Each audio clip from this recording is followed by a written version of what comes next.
to another video. As you can see, my desk is super messy. I'm working on my December daily, and this is the journal that I'm using as inspiration. This is one that I made from scratch. What I really want for my December daily is this rounded spine and then pages that are like junk journal pages. And I also want this insert. So that's the inspiration. Now, I did make this from scratch. I'm going to be using a hack for this one because I'm already late for my December daily, and things have just been piling up. I haven't found the time, but I wanted to get to it. And so this is the hack that I'm using. This was an address book that I picked up at a thrift store, and it has a rounded spine because of the spiral bound. So any spiral bound book that you can find at this thrift store that's bound like this, you can use for this project. I basically just went in and cut out this part, so that's super easy to do, and this is the base that we will be using. Now, the first thing that I'm going to do is I'm going to work on the cover. For that, what I did was I took a piece of card that is about the size of my front cover, and I cut out a window using a flashcard. Here it is, just roughly to make sure to see how big a window I wanted for my image. The image that I've chosen is this Christmas image that actually came from one of the dividers in this very book. So you can use old book pages, you can use Christmas cards, postcards, any of those images as your focal piece. Also, the one that I'm using here is pretty large. You don't have to make a window this large. You can make a smaller window, like I did over here, a round smaller window. So it's totally up to you what you want to do.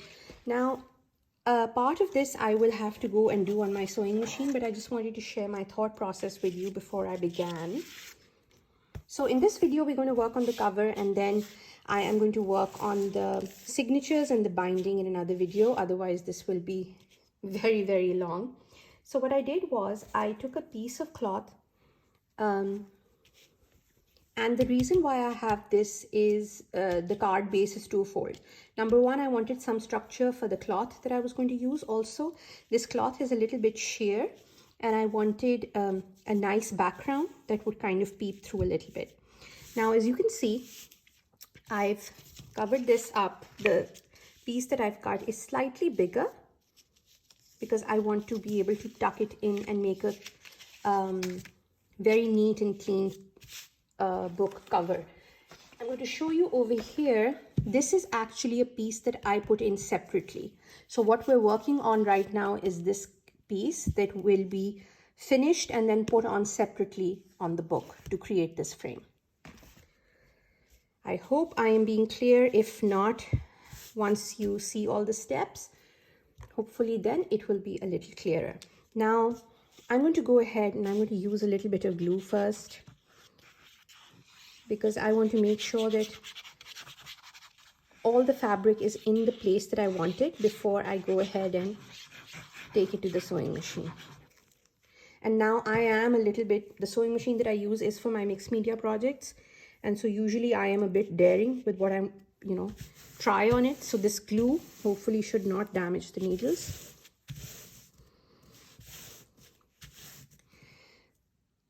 But if it does, then we will solve that problem when we get to it.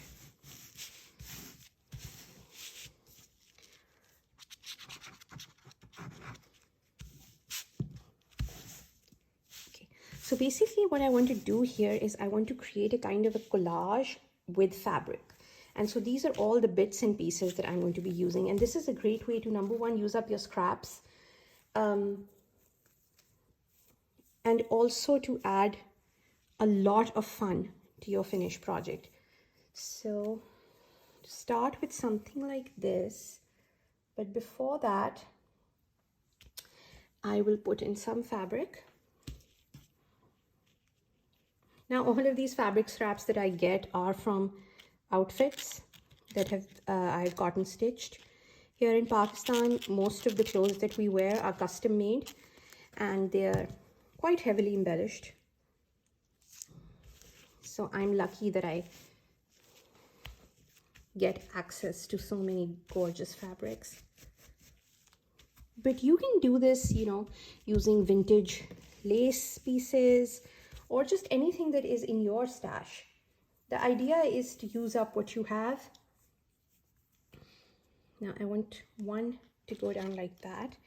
And the glue will hopefully just hold all of this together till I go to the sewing machine, because I want to do that off camera. And I'm just going to stitch in a very random zigzag pattern. If you have Fabri-Tac, that might be a better glue to use.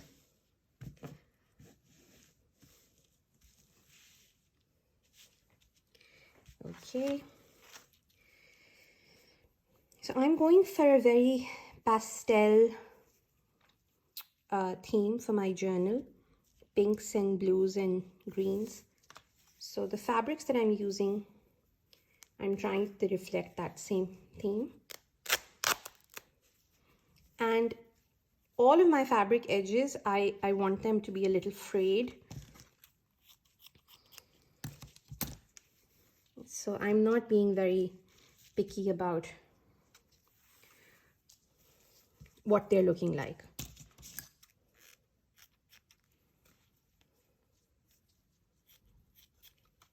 I feel that really, really adds to the finished product.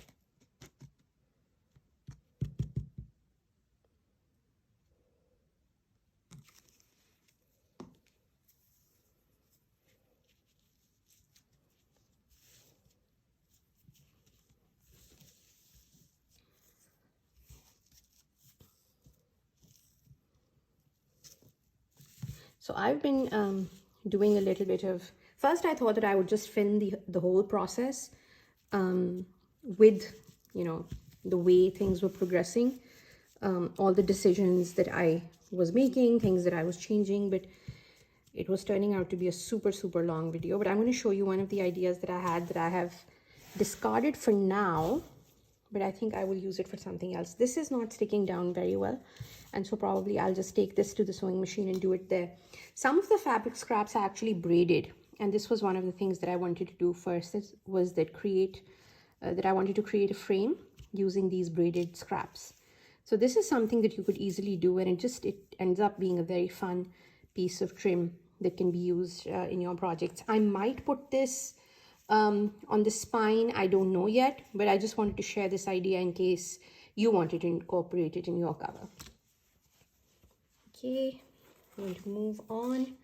The idea is that I want to layer pieces. So maybe this with this.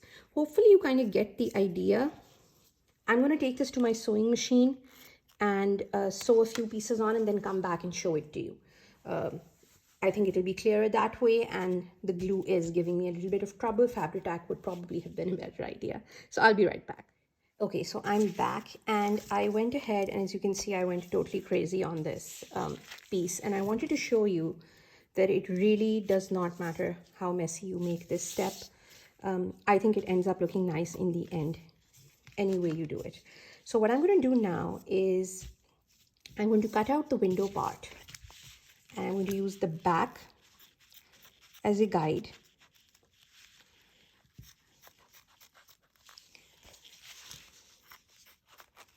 The glue that I use for the next step is kind of like Yoo-Hoo. I like using that glue. You can go ahead and use any other Fabri-Tac that you like, or fabric glue, Fabri-Tac that you like working with. I just find this one's just very easy to use for me, and the hold is very strong. The one thing that it's terrible for is a manicure, which is why I have absolutely no nail polish on today. So I'm just going to put this all around the edge here. And then I'm just going to fold these back.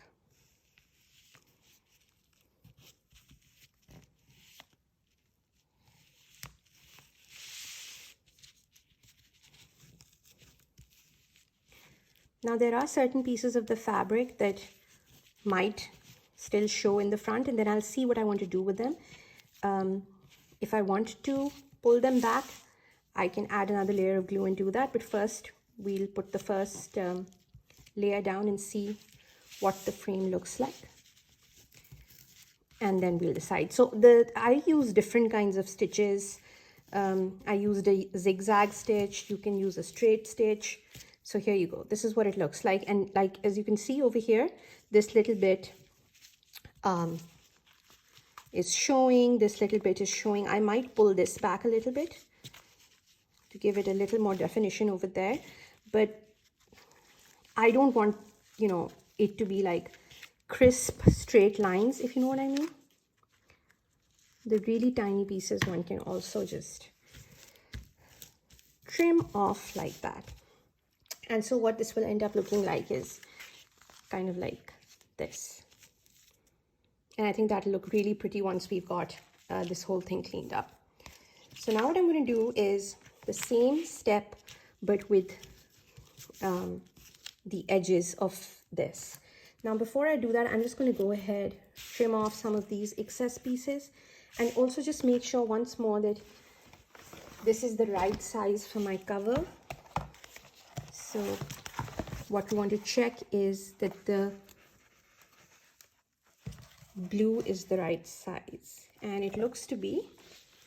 If you want your frame part to be a little smaller than your book, you can also do that. That way, whatever we cover our book with, whatever we cover this piece with, a little bit will show on the edges. But I'm kind of going for a completely flush look. So now we do the same thing but on the edges. And what I am going to do is I am going to trim this a little bit from over here.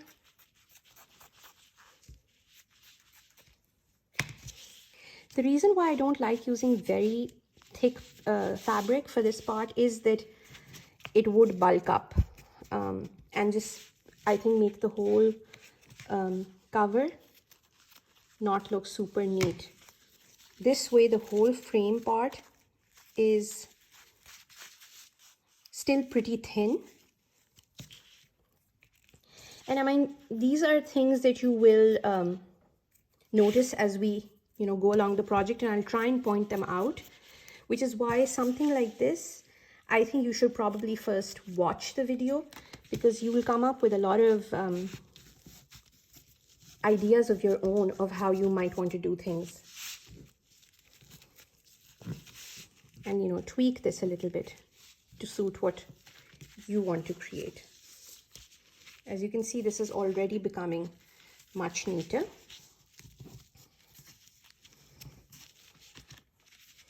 Again, going to trim this off here. Honestly, I do not take a lot of time to make sure the back is neat, because it's going to be glued down anyway. So whatever little tweaks we want to make, we can always make them in the end. So there we have it. That's the base of our little cover. And here, this is what it will look like once we glue it on. And when I glue this on, I do leave a lot of clips all around, and I do leave it overnight before I do anything else. So let's go ahead and cover this, and I think then we will be good to start with the inside. So again, the fabric, you can choose to do this with fabric, this step, or you can choose paper. I did fabric for my first journal, and I'm kind of leaning towards fabric for this one as well. But what I want to do first is, again, I want to make sure that I have this covered. It doesn't matter about this side, because this whole thing will be covered.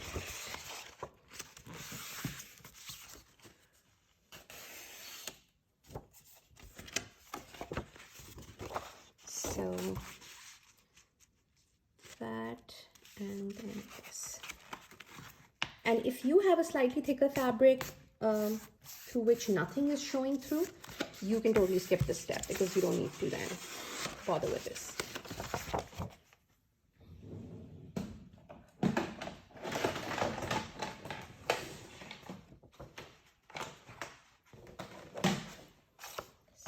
So just going to bring this in.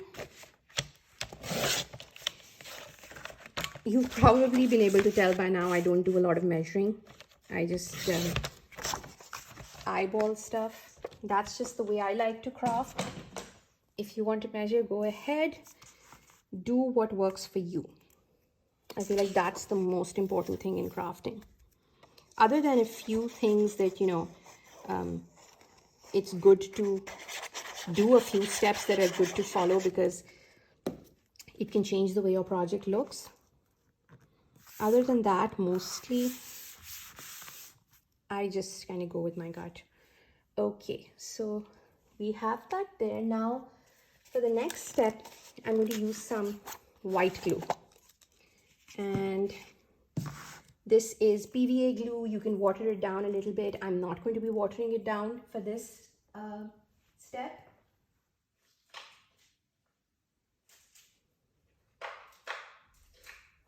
Should probably use a bigger brush, but oh well. So what we want to do is we want to go ahead and cover this whole surface with the white glue. I feel like in bookbinding, white glue is one of those things that you should really have on you. It's really good for holding down fabric as well as paper. Now I'm going to go into this over here, put some extra glue here because the spine is a very important piece of your book. And if this is finished properly, it'll just give the whole book a different look.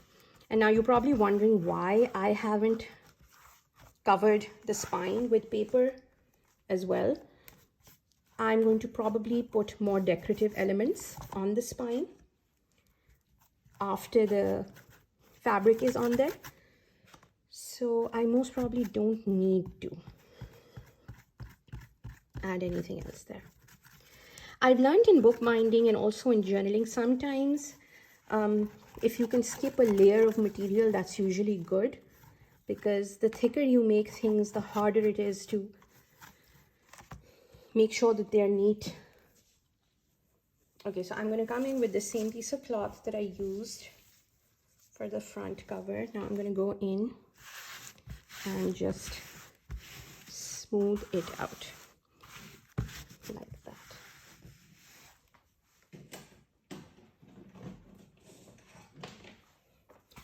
For the creases, I am going in with my bone folder.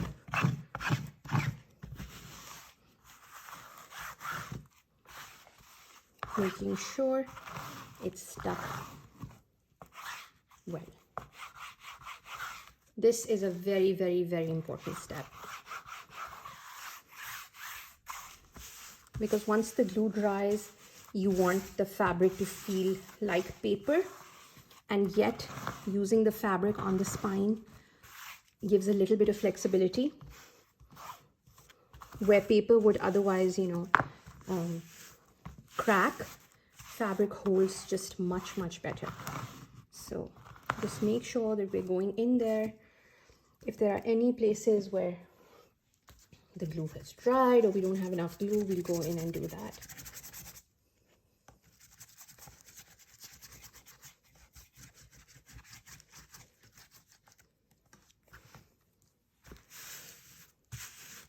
And don't worry about the little pieces that you can see over here that are wet right now. This glue will dry clear.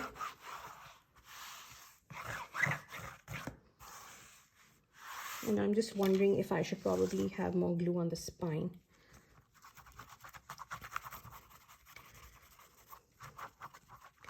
This glue will also give you a little bit of time to work. It's not going to tear anything if you get to it while it's still wet, and it does stay wet for a while. Now, I'm not going to be editing this part out. I do want you to see this whole process because I feel like this is one of the most important things. It took me a few tries to learn how to do this neatly and to do it well, because I'm usually a very impatient crafter, and I found that sometimes it just pays to have a little bit of patience for some of these steps.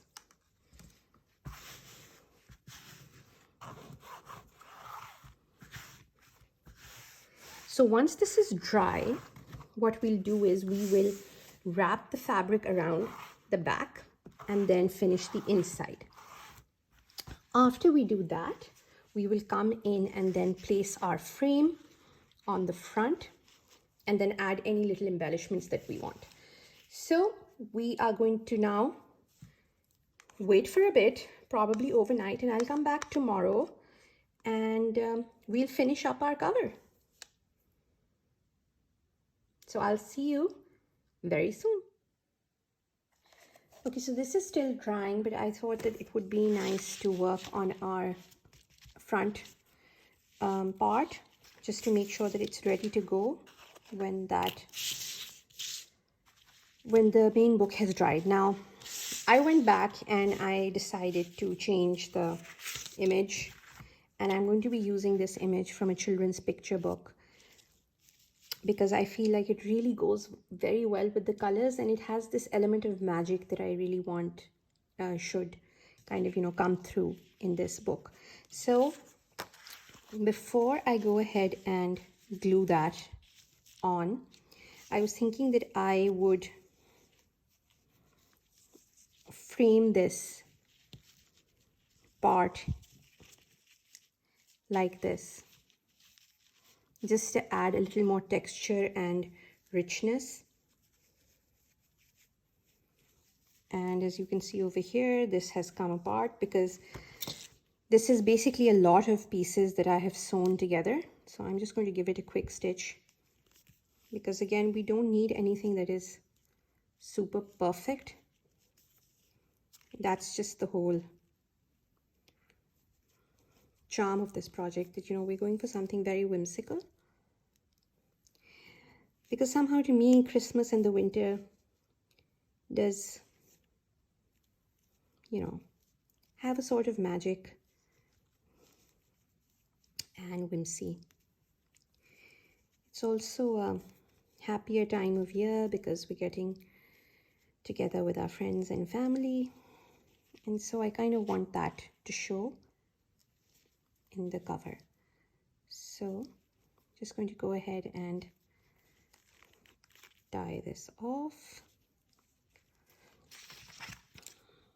Now again, for this step I will be using my glue that is strong, and I do think that going for something maybe like an E6000 would be a good idea, because I feel like this piece is going to take some holding down. So we're starting with this, and I'm just going to slowly work my way around this frame.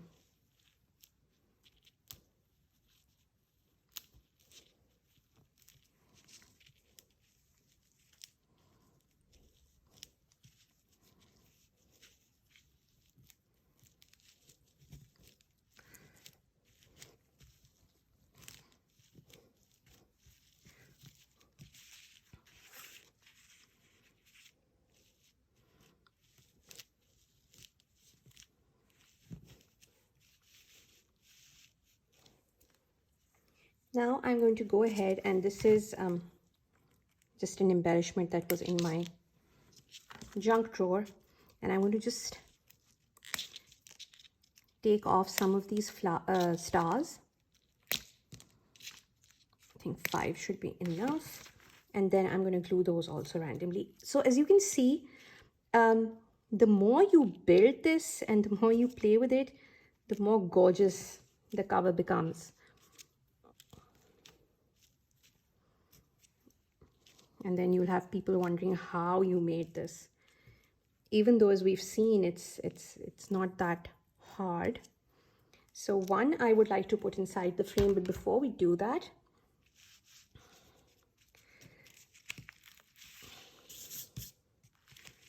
I want to go ahead and take a sticker from this sheet, and I want to put this in here. Winter brings a magic all its own.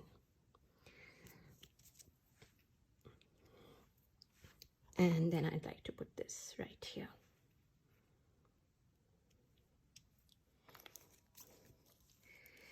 Now that's the way I'm going to frame it. So I'm going to go ahead and turn this around and again put glue on the edge of the frame.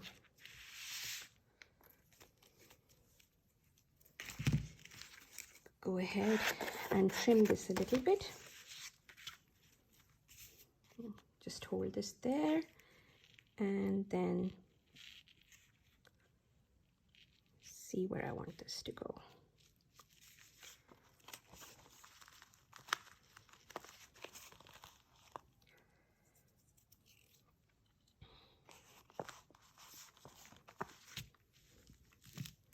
Just press this down. And then if you want to go and, you know, trim off some of those threads that are hanging, you can do that. And our front cover plate is almost ready. I just want to do one more thing. I want to add these gold edges, and I'm thinking about adding this lamppost. But to do that, I'm thinking I'll have to probably go over the frame, so it'll have to be a little curved like that. And then I'm wondering if I want this to play on the corner here. Now you can always get a plastic cover made for your December daily, because I mean, we are putting a lot of stuff on here and stuff that can easily get damaged. So if you want to give it this extra little bit of support, you can definitely do that. Now I'm going to go in and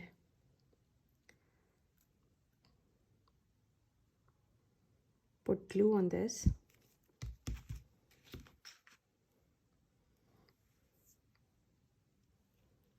So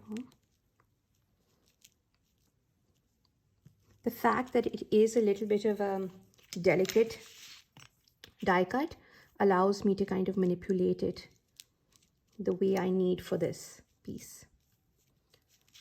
So I'm just going to bring this up here. As you can see, there's a little bit of dimension over there, and I'm really liking the way this is turning out. I was really not happy with the other image. Even though it was more Christmassy, I felt it was just blending too much into the background.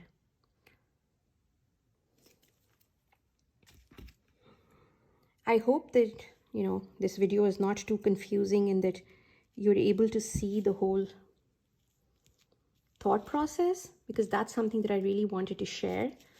Sometimes, you know, we see something that's finished and it looks gorgeous, and, you know, we think that we can't do it, or how did the artist or the crafter do that?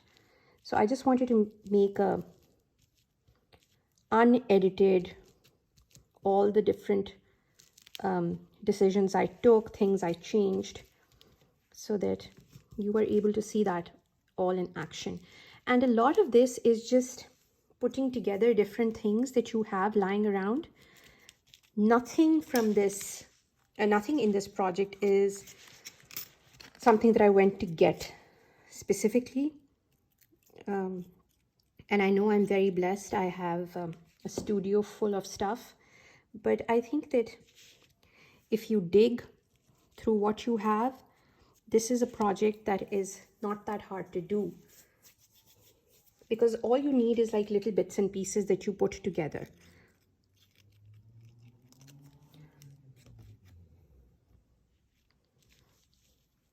Now, this might be a little too much for some people. Some people might prefer a simpler cover. That's totally up to you. You can go ahead and, eliminate a few of the things that I've put on here, or give it your own spin, or maybe, change the colors. Maybe you want to go with a more traditional looking December daily in reds and greens. I like this time of year to reflect.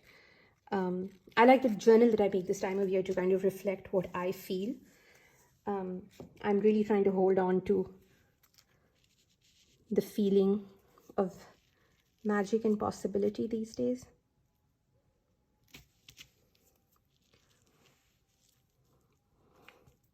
By the time I'm done, you will be able to tell why my hands were not manicured at the beginning of this project. I adore this glue, but it is super messy. But it's a small price to pay, I feel, for the joy of creating. And there you go. That's the front done.